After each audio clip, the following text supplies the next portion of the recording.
당 떨어지네. 초콜릿. 먹을 거. 젤리라도 하나.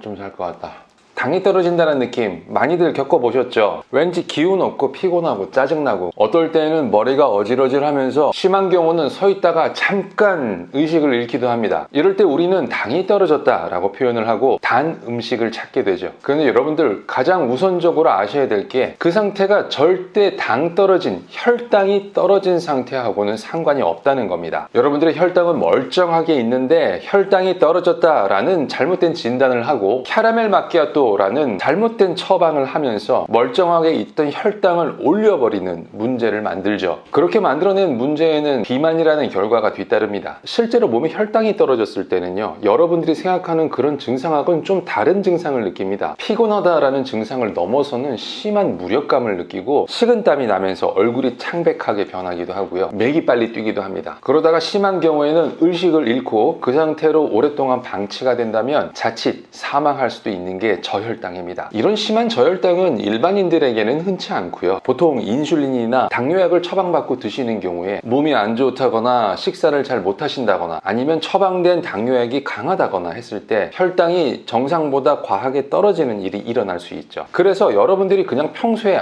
당 떨어졌네 라고 이야기하는 건요, 뭐 그냥 문학적 표현이랄까요? 마치 빡돌아 라고 굉장히 화가 난 상태를 표현하는데 실제로 신체의 빡이라는 부위에 무언가가 돌았다 라고 표현하는 것은 아닌, 그냥 말이 그렇다는 표현이죠. 그렇게 실제로 혈당이 떨어진 것도 아닌데 당이 떨어졌다라고 생각하면서 당을 높이려는 행위를 하는 것 자체가 문제가 됩니다. 그러면 이 혈당이 떨어진 느낌은 왜 일어나는 걸까요? 가장 흔한 원인으로 당분 중독이 있습니다. 달달한 음식을 먹으면 뇌에서 도파민이 확 분비가 되면서 기분이 좋아지거든요. 그리고 일정 시간이 지나고 나면 도파민이 떨어지면서 다시 도파민 상승 상태를 갈구하게 됩니다. 그러면서 당분을 찾게 되죠. 그 느낌이 꼭 당이 떨어진 것으로 느끼게 되고요. 이거는요, 도박 중독자가 패를 쫙 째면서 느끼는 이 쾌감, 게임 중독자가 게임을 하면서 삼매경에 빠진 상태, 마약 중독자가 마약에 중독된 상태, 이런 것과 정말로 유사해요. 그래서 여러분들 몸에 혈당이 떨어진 게 아니고 당 중독자가 추가적인 당분을 갈구하는 상태인 겁니다. 이런 현상은 스트레스를 받았을 때 더욱 두드러지죠. 직장 상사나 학교나 이런 곳에서 스트레스를 받았을 때 이것을 풀기 위해서 많은 분들이 당분을 갈구하게 됩니다. 그때 당 떨어졌다고 느끼게 되고요. 그 다음으로는 실제로 식사 시간이 돼서 배가 고픈 경우입니다. 이럴 때에는 당분을 찾는 게 아니고 식사를 하셔야 해요. 당만 보충하면 되는 게 아니고 양질의 탄수화물, 단백질, 지방, 비타민, 섬유질, 미량원소, 이 모든 것들이 다 필요하기 때문에 정상적인 제대로 된 식사를 하셔야 합니다. 그 다음으로 당이 떨어져서 깜빡 기절까지 할 뻔했다 라고 하는 분들은 주로 젊은 여성분들이 오전에 겪는 증상으로 흔한데요, 기립성 저혈압인 경우가 많습니다. 아침 식사 거르고 출근하느라 지하철에 서 있는데 갑자기 혈당이 아닌 혈압이 떨어지게 되는 거죠. 이런 기립성 저혈압 증상이 반복됐을 때에는 반드시 병원에서 진단을 받고 적절한 치료를 받으셔야 하는데, 많이 심하지 않은 경우에는 아침에 식사를 충분히 하시고 특히 조금 짜게 그리고 수분을 충분히 드시면 어느 정도 완화가 됩니다. 당분이 부족한 게 아니고 수분과 나트륨이 부족한 경우이죠. 자, 이제 여러분 오늘부터 당 떨어졌다 라고 느끼실 때에는 한번 여러분의 몸을, 마음을 점검해 보세요. 내가 혹시 당분이 먹고 싶어서 스트레스를 많이 받아서 아니면 배가 고파서 당 떨어졌다 라고 느끼는 것이 아닌지, 그리고 그 당 떨어진 증상을 해결하느라고 살을 못 빼고 계신 건 아닌지,